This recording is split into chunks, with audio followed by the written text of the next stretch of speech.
अहम खबर शामिल करेंगे। पाकिस्तान तहरीक इंसाफ ने आम इंतखाबात की तैयारी की तरफ अहम कदम उठाते हुए पार्लिमानी बोर्ड बनाने का ऐलान कर दिया है।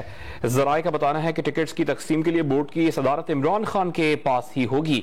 उमर फारूक से बात करेंगे। उमर बताएगा, पार्लिमानी बोर्ड कब तक तश्कील दे दिया जाएगा?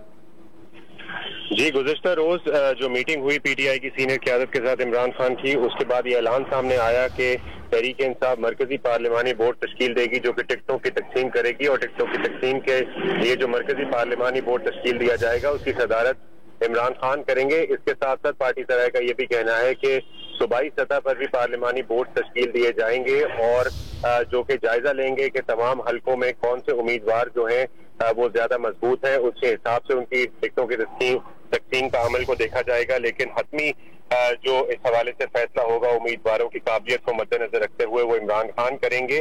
पार्टी ज़राए का ये भी कहना है कि 2018 में की गई गलतियों को दोबारा नहीं दोहराया जाएगा। बहुत शुक्रिया उमर फारूक, आपने इससे मुतालिक अपडेट किया।